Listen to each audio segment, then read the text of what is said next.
In our segment today, Get a Second Opinion, the question is, what can I do when I battle fungus? Now, that is usually present when there has been a candida imbalance in the body. So candida is a fungus or a yeast that I have in my body that should always be there, but it should always be there in a correct proportion to the other bacteria and the other yeast I have there. So when it gets out of balance, that's when I have what they call a candida overgrowth. And now one of the presentation or symptoms of it can be I am battling funguses in my nails, in my skin, wherever you have them.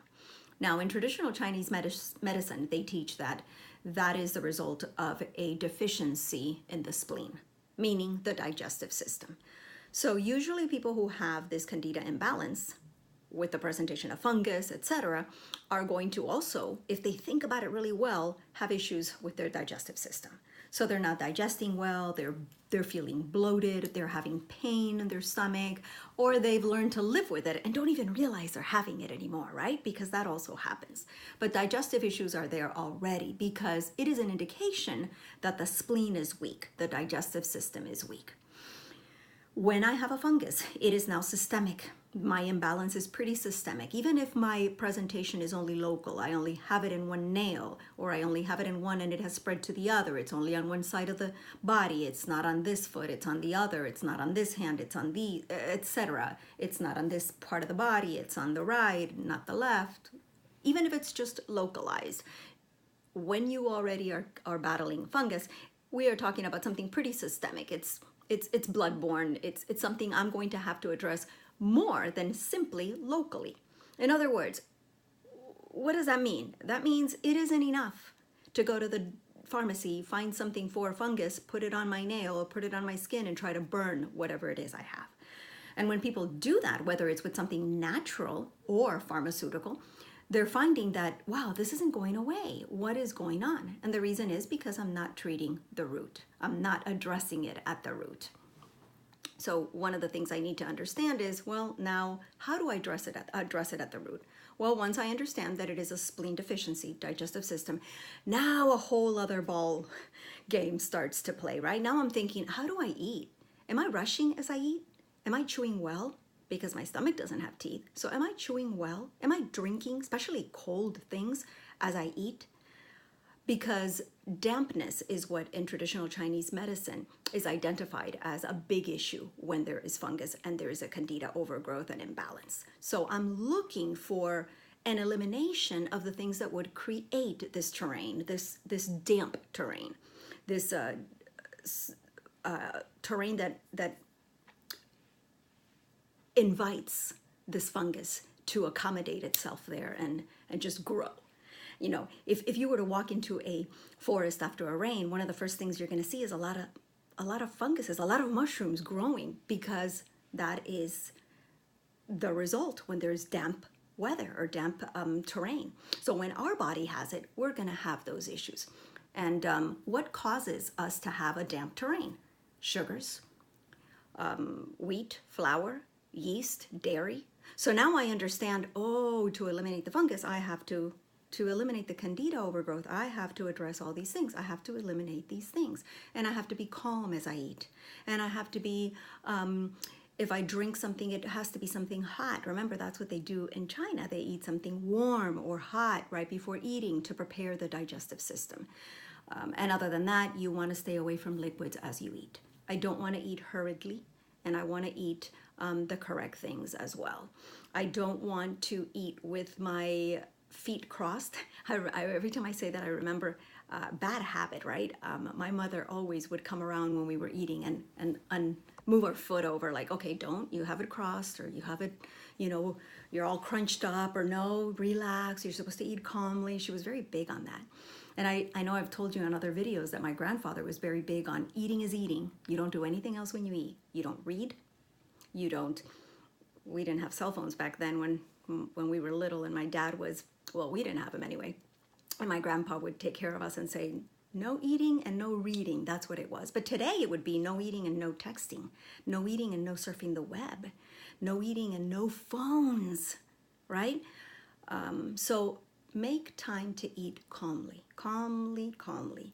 Eating should be this awesome situation, or like a production. Like, okay, now I have my family, or I went out to eat with friends, and I'm talking and I'm interacting and I'm looking at them in their eyes, and all this awesome stuff is happening, and eating is awesome. And I love what I'm eating, and even if it's healthy, I'm not sitting there going, I hate this diet I'm in. No, we're enjoying every minute of it. So I eat well. I don't eat in an uncomfortable position, upright, stern, standing, running, driving. I eat calmly. I chew well. I don't drink, and much less cold things with my meal. I enjoy my food. And I don't eat late at night, because if you eat past 5, now you're going to have a whole bunch of other digestive issues which weaken the spleen. And I don't eat until I'm full. Oh my gosh, but it's so good. I can't stop eating. I don't know what it is. Well, learn to stop. You like it so much, have some leftovers and eat them tomorrow, or cook the same thing again tomorrow. But always know to stop before you get full, or else, again, what are you doing? You are weakening your spleen, your digestive system, and you will have candida imbalances. And a lot of things will happen as a result of that imbalance. And one of them is I'm going to have fungus.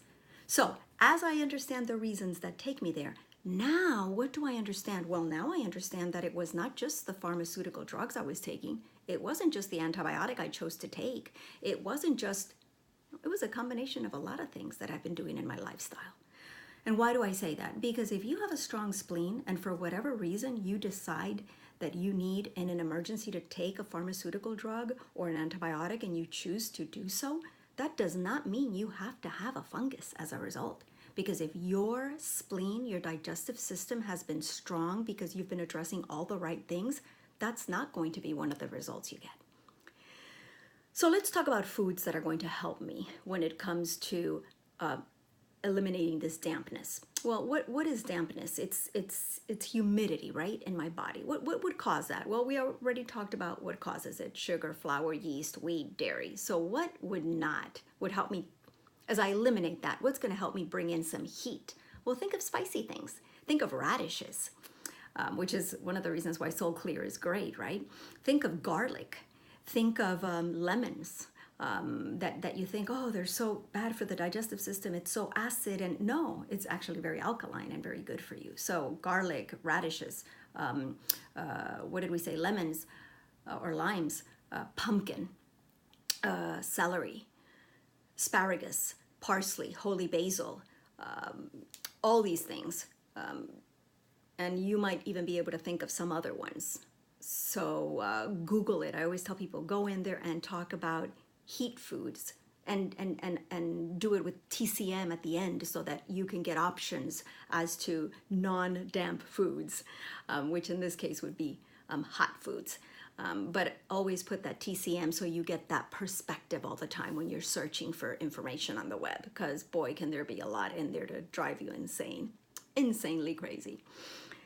So now you have an idea of what really is causing and what is the root of this issue. So now having the root, how does that empower me? Because now I know how to address it a little different. Now I know when and how I'm going to eat, the changes I'm going to make, and I'm better prepared to make a different decision and not gravitate immediately to pharmaceuticals or not immediately to something that I can put on it to burn it, whether it's natural or pharmaceutical.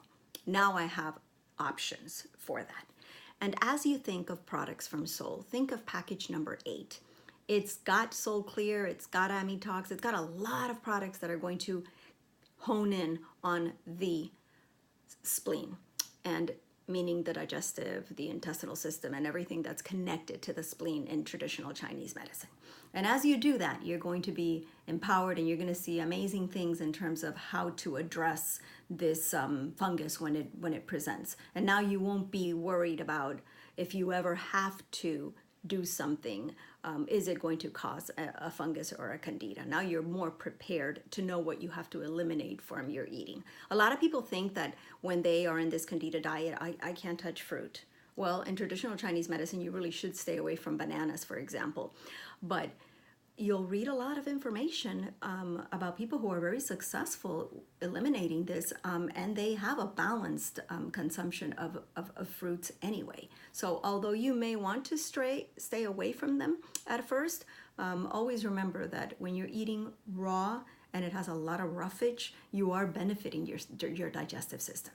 So get to bed early, drink a lot of water, exercise, because a lot of these things have a lot to do with weakening our spleen, and control your worry, because remember, worry affects the gut, affects our stomach, and that's part of the spleen in traditional Chinese medicine. And this program of Soul is so amazing because it addresses the nervous system as well. So you're going to be so successful because you're not just addressing the physical part, but also the emotional part, which can be making you sick as well. So I hope this empowers you so that you can make a better decision when it comes to your health. And we'll see you next time on our next segment of Get a Second Opinion.